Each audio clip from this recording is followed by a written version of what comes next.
things is not like the others. I bet you've got questions. Most people do. Hey, they said I could wear anything I want as long as it doesn't detract from my idea. And in my case, the outfit is the idea.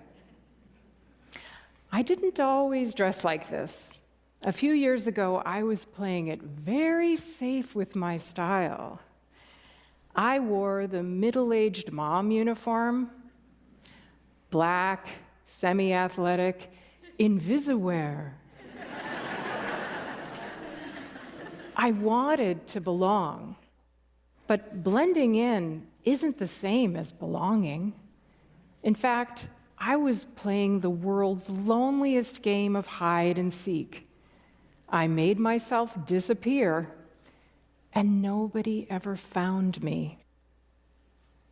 But when I dress like this, and someone says, "Oh, I just love your outfit," we've connected. Now that game is a lot more fun. And the amazing thing is that these little interactions with strangers can actually help us live longer, healthier lives. So, every Tuesday, I dress like this when I'm out and about, and I talk to people. It was scary at first. I was pretty nervous about fitting out instead of fitting in. But this weekly experiment has transformed my life and my closet for the better. Now I definitely feel like I am part of my community. I give compliments more generously, and I receive them more graciously. Mutual appreciation. That's the best game going. So why would we want to blend in and miss out? Don't talk to strangers. We all heard that, right? But what if avoiding strangers is more dangerous than talking to them? Researchers keep telling us there's an epidemic of social isolation, and it's cutting our lives short by hastening heart disease, dementia, depression, cancer. What can save us is connection, and people are everywhere. At the gym, at the grocery store, out walking the dog. Smiles, waves, greetings, chats could mean the difference between health and disease, life and death. But where do you start if talking to strangers seems as reckless as playing in traffic? This is my strategy to kickstart little connections. For me, dressing up is a big part of showing up. When I put it all together, I am ready to engage. Wherever I go, I notice other people who dare to have flair, and I say, "Whoa, look at you!" And then they're like, "Whoa, look at you!" And then we're laughing and talking and celebrating, and it's like a party, but no one has to vacuum afterwards. You can enjoy this too, and you don't even have to dress like Jackie Kennedy. But you do have to build a bridge for someone to cross. I asked research psychologist Dr. Gillian Sandstrom about her work studying the benefits of talking to strangers and what she thought of my Tuesday thing. She told me, "It makes sense that your special clothing would help to stimulate conversations. It makes people pay attention, and you can't have a conversation unless you first make eye contact. It gives people something to say to start the conversation, and my research suggests that people really feel like they need permission." Okay, how will you give permission? Maybe try adding one noticeable item at or above your collarbone. I call that the hello zone.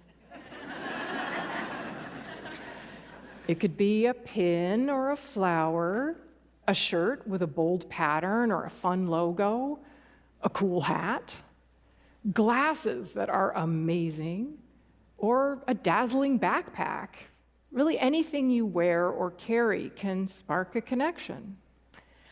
There's a guy in Australia who walks around carrying a 4-foot papier-mâché carrot because it makes people smile and it helps him connect.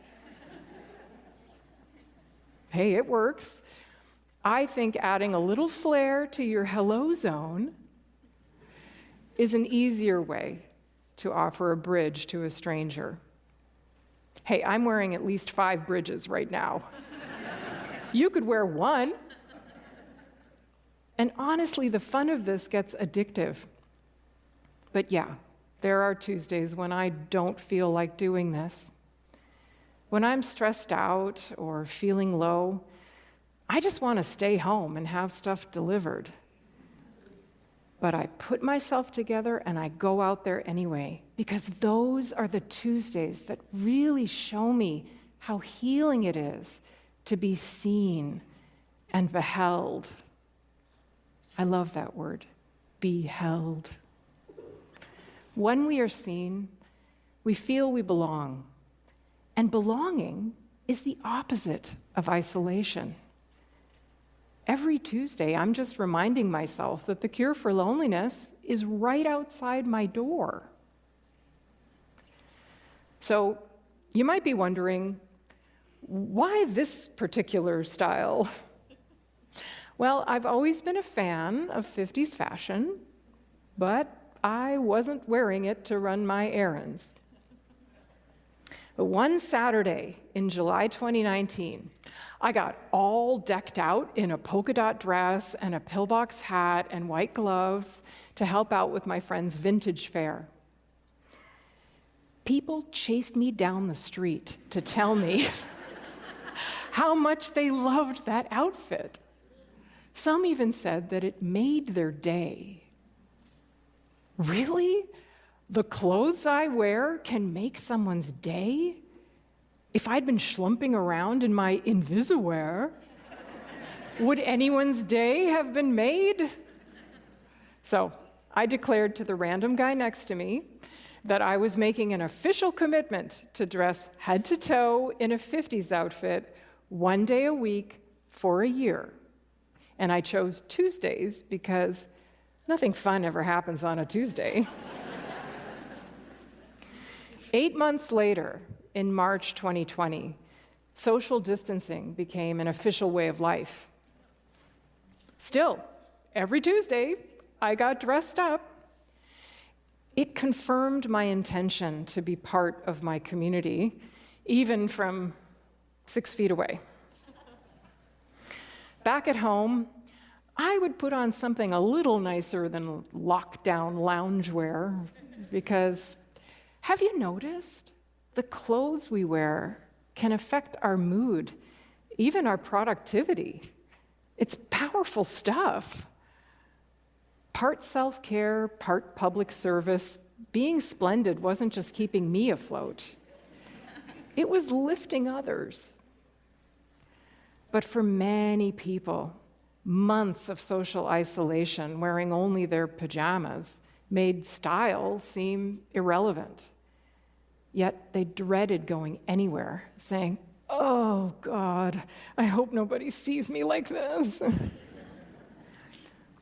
They cut themselves off from connection right when they needed it the most. I think we got stuck in that pattern.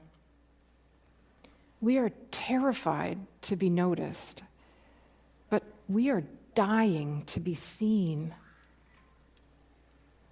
We have got to start talking to each other. Changes and breakdowns in our systems and environment are going to force us to, but hey, why not start now? My dad is a biophysicist. He's been telling me for years that our cells can mutate when we're exposed to all kinds of different stress. And Lord knows, every one of us is stressed to the max and probably mutating like mad.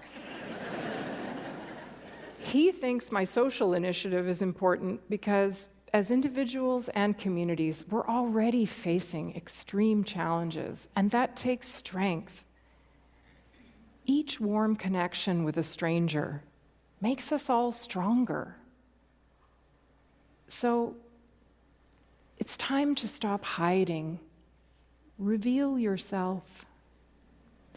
It takes some courage, but when you elect to connect, you're choosing better health for yourself and the people around you. Don't wait for a wedding or a funeral. Go ahead and be splendid. Next Tuesday or any day, rock your style and share a smile.